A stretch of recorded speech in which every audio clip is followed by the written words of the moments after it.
দর্শক আমন্ত্রণ এসকেটিভি অনলাইনে। ঢাকা ৮ আসনের সম্ভাব্য প্রার্থী ওসমান হাদি গুলিবিদ্ধ। বিজয়নগর আসতে মোটরসাইকেলে দুজন এসে হাদিকে গুলি করে। হাদির উপর হামলার পিছনে বড় ষড়যন্ত্র দেখছে নাহিদ ইসলাম। দেশ অত্যন্ত সংকটের ভিতর দিয়ে যাচ্ছে বললেন তারেক রহমান। প্রতিদিনের সকল আপডেট দেখতে এসকেটিভি অনলাইনের পর্দায় চোখ রাখুন। দর্শক, এই চ্যানেলে নতুন হলে চ্যানেলটি সাবস্ক্রাইব করুন আর টপ নিউজ দেখুন প্রতিদিন রাতে। চলুন শুরু করি বিস্তারিত। ঢাকা ৮ আসনের সম্ভাব্য স্বতন্ত্র প্রার্থী ও ইনকিলাব মঞ্চের মুখপাত্র শরীফ ওসমান হাদিকে রাজধানীর বিজয়নগরে গুলি করা হয়েছে। শুক্রবার দুপুরে রাজধানীর বিজয়নগরের বক্স কালভার্ট এলাকায় তাকে গুলি করা হয়। গুরুতর আহত অবস্থায় ওসমান হাদিকে ঢাকা মেডিকেল কলেজ হাসপাতালে নেওয়া হয়েছে। এ বিষয়ে ঢাকা মহানগর পুলিশের গণমাধ্যম জনসংযোগ বিভাগের উপকমিশনার মোহাম্মদ তালেবুর রহমান প্রথম আলোকে বলেন, বেলা ২টা ২৫ মিনিটে একটি মোটরসাইকেলে দুর্বৃত্তরা আসে। মোটরসাইকেল থেকে হাদিকে লক্ষ্য করে গুলি ছোড়া হয়। শরীফ ওসমান হাদি গুলিবিদ্ধ হওয়ার খবর পেয়ে ইনকিলাব মঞ্চের নেতাকর্মীদের পাশাপাশি ঢাকা মেডিকেল কলেজ হাসপাতালে উৎসুক জনতার ভিড় বেড়েছে। বিকেলে জাতীয় নাগরিক পার্টি দক্ষিণাঞ্চলের মুখ্য সংগঠক হাসনাত আবদুল্লাহ, জ্যেষ্ঠ যুগ্ম সদস্য সচিব তাসনিম জারা হাসপাতালে হাদিকে দেখতে যান। ঢাকা ৮ আসনের বিএনপি মনোনীত প্রার্থী মির্জা আব্বাসও তাকে দেখতে যান। গুলিবিদ্ধ হওয়ার সময় ঢাকা ৮ আসনের সম্ভাব্য স্বতন্ত্র প্রার্থী শরীফ ওসমান হাদির পিছনের রিকশায় ছিলেন মোহাম্মদ রাফি। তিনি ওসমান হাদির গুলিবিদ্ধ হওয়ার ঘটনার বর্ণনা দেন। মোহাম্মদ রাফি বলেন, জুমার নামাজ শেষে আমরা হাইকোর্টের দিকে আসছিলাম, রিকশায় ছিলাম। বিজয়নগর আসতেই একটা মোটরসাইকেলে করে দুজন এসে হাদি ভাইয়ের উপর গুলি ছুড়ে পালিয়ে যায়। আমি ভাইয়ের পিছনে রিকশায় ছিলাম। হাদির উপর হামলার পিছনে বড় ষড়যন্ত্র দেখছে নাহিদ ইসলাম। ঢাকা ৮ আসনের সম্ভাব্য স্বতন্ত্র প্রার্থী ইনকিলাব ও মঞ্চের মুখপাত্র শরীফ ওসমান হাদির উপর হামলার ঘটনার পিছনে বড় ষড়যন্ত্র আছে। এটা কোনো বিচ্ছিন্ন ঘটনা নয় বলে মন্তব্য করেছেন জাতীয় নাগরিক পার্টির আহ্বায়ক নাহিদ ইসলাম।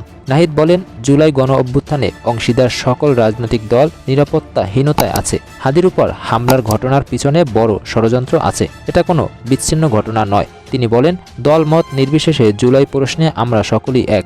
এই হামলার পিছনে যারা দোষী তাদের আগামী ২৪ ঘন্টার মধ্যে গ্রেপ্তার করতে হবে। এমন হামলার জবাব দিতে হবে নির্বাচন কমিশন ও স্বরাষ্ট্র মন্ত্রণালয়কে। নাহিদ ইসলাম আরও বলেন, নির্বাচন বানচাল করার চেষ্টা চলছে। এ হামলার পিছনে গভীর ষড়যন্ত্র রয়েছে। সরকারকে শেষ সুযোগ দিচ্ছি। তারা যদি দোষীদেরকে বিচারের আওতায় নিয়ে আসতে না পারে কিংবা আওয়ামী লীগ নির্মূল করতে না পারে, তাহলে সরকারের বিরুদ্ধে কঠোর ব্যবস্থা গ্রহণ করা হবে। এদিকে বিএনপি সিনিয়র যুগ্ম মহাসচিব অ্যাডভোকেট রুহুল কবির রিজভী স্বাক্ষরিত এক প্রেস বিজ্ঞপ্তিতে বলা হয়, ত্রয়োদশ জাতীয় সংসদ নির্বাচন ঢাকা ৮ আসনের স্বতন্ত্র প্রার্থী ও ইনকিলাব মঞ্চের মুখপাত্র শরীফ ওসমান হাদি দুপুরে বিপদগামী দুষ্কৃতকারীদের দ্বারা গুলিবিদ্ধ হয়ে ঢাকা মেডিকেল কলেজ হাসপাতালে চিকিৎসাধীন আছেন। বিবৃতিতে বলা হয়, এই আক্রমণ সুদূর প্রসারী অসুর পরিকল্পনার অংশ। নিঃসন্দেহে এটি নির্বাচনী পরিবেশ বানচাল করার জন্য সন্ত্রাসী কার্যক্রম বিস্তার করার নীল নকশা। দেশের একটি চক্র এ ধরনের সন্ত্রাসী কর্মকাণ্ডের মাধ্যমে ঘোলা পানিতে মাছ শিকারের অপচেষ্টায় লিপ্ত হয়েছে। পরিকল্পিতভাবে সমাজে ভয় আর আতঙ্ক ছড়িয়ে ফায়দা হাসিলের চেষ্টা চালানো হচ্ছে। হীন রাজনৈতিক উদ্দেশ্য সাধনে হিংস্র সন্ত্রাসীরা পরিব্যাপ্ত রয়েছে। ২০২৪-এর জুলাই আগস্টের ছাত্র জনতার আন্দোলনের গণ অভ্যুত্থানের বিজয়ের যাত্রাকে বাধাগ্রস্ত করতেই একটি কুচক্রী মহল দেশকে নৈরাজ্যের অন্ধকারের মধ্যে ঠেলে দিতে চাচ্ছে। ত্রয়োদশ জাতীয় সংসদ নির্বাচন ঢাকা ৮ আসনের স্বতন্ত্র প্রার্থী শরীফ ওসমান হাদি গুলিবিদ্ধ হয়ে গুরুতর আহত হওয়ায় মর্মান্তিক ঘটনা, সেই অপতৎপরতারই নির্মম বহিঃপ্রকাশ। এই অমানবিক ও নৃশংস ঘটনায় গভীর উদ্বেগ প্রকাশ করে এর তীব্র নিন্দা ও প্রতিবাদ জানিয়ে বিবৃতি দিয়েছেন বাংলাদেশ জাতীয়বাদী দল বিএনপি। আসন্ন জাতীয় ত্রয়োদশ সংসদ নির্বাচনে ঢাকা ৮ আসনের স্বতন্ত্র প্রার্থী ও ইনকিলাব মঞ্চের মুখপাত্র শরীফ ওসমান হাদির উপর গুলিবিদ্ধ ঘটনায় উদ্বেগ প্রকাশ করে তার নিন্দা ও প্রতিবাদ জানিয়েছে। ১২ ডিসেম্বর বিকেলে বিএনপির মিডিয়া সেলে ঘোষিত কর্মসূচিতে বলা হয়েছে, ত্রয়োদশ জাতীয় সংসদ নির্বাচনের প্রার্থীদের উপর হামলায় জড়িত দুষ্কৃতকারীদের অবিলম্বে গ্রেফতার ও দৃষ্টান্তমূলক শাস্তির দাবিতে ঢাকাসহ সারা দেশে শনিবার বাংলাদেশ জাতীয়বাদী দল বিএনপির বিক্ষোভ মিছিল।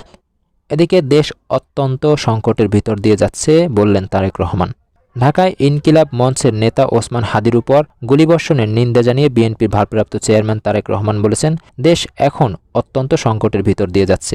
এই পরিস্থিতিতে বাংলাদেশের স্বাধীনতা ও সার্বভৌমত্বে বিশ্বাসী প্রতিটি দল ও ব্যক্তিকে ঐক্যবদ্ধ হওয়ার আহ্বান জানিয়েছেন তিনি। জাতীয় নির্বাচনের তফসিল ঘোষণার পরদিন শুক্রবার দুপুরে রাজধানীর বিজয়নগরে ওসমান হাদি গুলিবিদ্ধ হওয়ার কয়েক ঘণ্টার মধ্যে লন্ডন থেকে ঢাকায় একটি অনুষ্ঠানে ভার্চুয়ালি যুক্ত হয়ে একথা বলেন তারেক রহমান। এ প্রসঙ্গে তারেক রহমান বলেন, আমরা দেখেছি গত 1 বছরে বিভিন্ন সময় বিভিন্ন ব্যক্তি, বিভিন্ন সংগঠনের সদস্যরা হুমকি দিয়েছেন প্রকাশ্যে যে প্রত্যাশিত নির্বাচন আগামী ফেব্রুয়ারি মাসে, সেই নির্বাচনকে তারা হতে দেবে না, বাধাগ্রস্ত করবে। একটি দল, গোষ্ঠী বা কিছু ব্যক্তি এই দেশকে, দেশের মানুষের শান্তি স্থিতিশীলতা বিনষ্টের জন্য উঠে পড়ে লেগেছে। হাদির উপর হামলা ও ষড়যন্ত্রের অংশ উল্লেখ করে তারেক রহমান বলেন, যারা এই দেশের স্বাধীনতাকে ধ্বংস করতে চায়, এদেশের সার্বভৌমত্বকে ধ্বংস করতে চায়, এদেশের স্থিতিশীলতাকে ধ্বংস করতে চায়, তারা তাদের ষড়যন্ত্র যে শুরু করে দিয়েছে, আজকের ওসমান হাদির ঘটনা দিয়ে তা প্রমাণিত হয়েছে।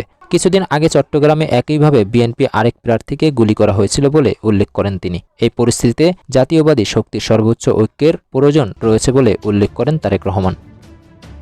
এদিকে বিএনপি চেয়ারপারসন খালেদা জিয়ার শারীরিক অবস্থা স্থিতিশীল না হলে দলটির ভারপ্রাপ্ত চেয়ারম্যান তারেক রহমান খুব দ্রুত দেশে ফিরবেন বলে জানিয়েছেন বিএনপির যুগ্ম মহাসচিব শহীদ উদ্দিন চৌধুরী এনি। বুধবার লক্ষ্মীপুর পৌরসভার 14 নং ওয়ার্ডের বেড়ির মাথা এলাকায় আয়োজিত এক উঠান বৈঠকে একথা বলেন তিনি। লক্ষ্মীপুর 3 আসনে বিএনপি প্রার্থী শহীদ উদ্দিন চৌধুরী এনি বলেন, আগামী 2-4 দিন অথবা 10 দিনের মধ্যে তারেক রহমান দেশে ফিরবেন, নির্বাচনে অংশ নেবেন, দেশের নেতৃত্ব দিবেন। সেই অপেক্ষায় রয়েছি আমরা। খালেদা জিয়ার বর্তমান অবস্থার জন্য আওয়ামী লীগ সভাপতি শেখ হাসিনাকে দায়ী করেন। গত 17 বছরে হাসিনার অত্যাচার নির্যাতনে আপোষহীন নেত্রী খালেদা জিয়ার এমন অবস্থা হয়েছে। মিথ্যা মামলায় সাজা দিয়ে কারাগারে বন্দী রাখা হয়েছিল তাকে। শুধু তাই নয়, যে খাবারগুলো খেতেন তাতে বিষ মিশিয়ে দেওয়া হতো। সুস্থ মানুষ জেলে গেছেন, সেখান থেকে অসুস্থ হয়ে বের হয়েছেন। এর জন্য শেখ হাসিনা দায়ী। এনি আরও বলেন, এবার ভোট কঠিন একটি অদৃশ্য শক্তির বিরুদ্ধে, কারণ আওয়ামী লীগ পালিয়ে গেছে।